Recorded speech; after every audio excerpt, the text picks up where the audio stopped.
சர்க்குருவே சரணம். சாமி மதுரைக்கு சபைக்கு வருவாங்க.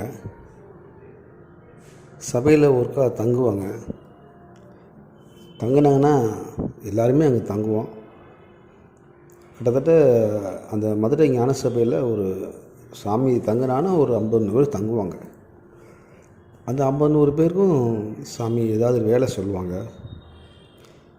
அதை சொல்கிற வேலையை செஞ்சிட்ருப்போம். அங்கே தங்கியிருக்கவங்களுக்கு எல்லாருக்குமே இங்கே சாப்பாடு ரெடி பண்ணி கொடுப்பாங்க. இத்தனை நாள் இங்கே இருந்தாலும் அந்த சபையில் எல்லாருக்குமே சாப்பாடு கட்டாயம் கொடுப்பாங்க. சில நேரங்களில் சாமி அங்கேருந்து கிளம்பி மதுரையில் ஒரு சேட்டு வீடுன்னு ஒரு வீடு இருந்தாங்க. அவர் வீட்டுக்கு போவாங்க. நாங்களும் அவங்க பின்னாடி போவோம். போனோம்னா இங்கே இருந்து சாமி உள்ளே விபூதி போடுவாங்க, எண்ணெய் தேய்ப்பாங்க. அந்த சேட்டு அவங்களுக்கு தெரிஞ்சவர்கள் மட்டும்தான் உள்ளே விடுவார், மற்றவர்கள் உள்ளே விட மாட்டார். நாங்கள் எல்லாம் அந்த வெளியில சந்தில் நிற்போம். அது ஒரு மூத்திர சொந்த மாதிரி கருகுமும் இருட்டாக கிடக்கும். அங்கேயே வெளியிலே நின்றுருக்கோம். பிள்ளைகளையும் வச்சுக்கிட்டு உள்ளுக்குள்ளே விட மாட்டாங்க. அது சந்திலே ராத்திரி 12 மணி 1 மணிக்கெலாம் நின்றுருக்கோம். நின்று பார்த்துட்டு அதுக்கு மேலே அங்கே இருக்க முடியாது. நான் கிளம்பி பழனிக்கு வந்துடுவோம். அப்புறம் சாமி பழனிக்கு வந்துடுவாங்க. இப்படி சாமி போகிற இடமெல்லாம் போவோம். சாமியில் உள்ள பக்தியிலையும் அவர் மேலே விருப்பத்துலேயும் எதுக்காண்டி போகிறோம், என்ன காரணம், எதுவுமே தெரியாது. நான் சொல்கிற அத்தனை உண்மை. அந்த சேட்டு உள்ளுக்குள்ளேயே விட மாட்டார். அவர் தெரிஞ்சவங்களுக்கு மட்டும் விடுவார். அந்த வாசலில் நின்று எத்தனை நாள் நின்றுருக்கோம். பிள்ளைகளையும் வச்சுக்கிட்டு அந்த இரவு முழுக்க நின்றுருக்கோம். கொசு ஒரு பக்கம் கடிச்சு பிச்சு திங்கும், ஒரு பக்கம் உட்காரத்து கூட இடம் இருக்காது. சும்மா தெருவில் நிற்கிறதானே, நின்றுட்டு வந்துடுவோம்.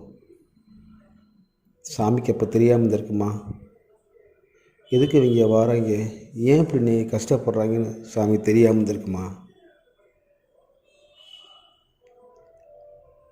பகவான் மேலே வச்சிருந்த அன்பு.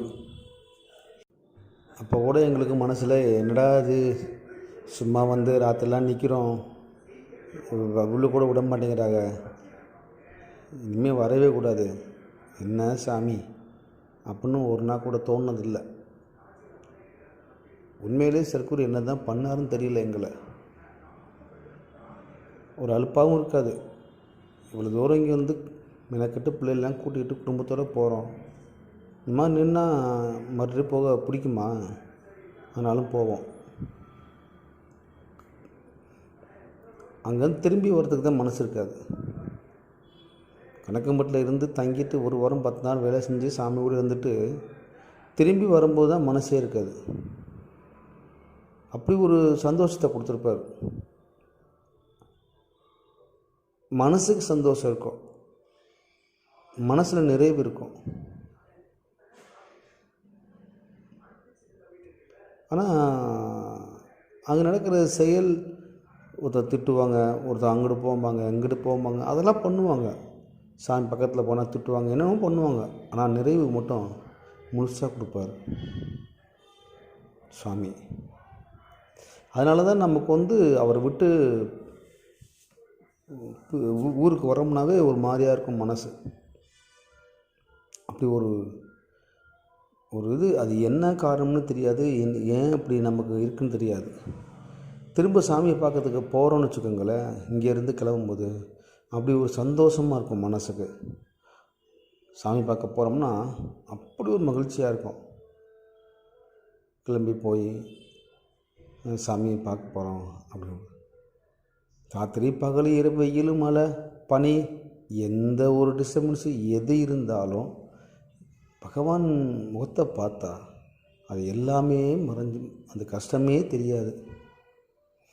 பகவான் முகத்தை பார்த்தா அந்த சந்தோஷம், அப்படி ஒரு மகிழ்ச்சி, அப்படி இருக்கும் மனசுக்கு.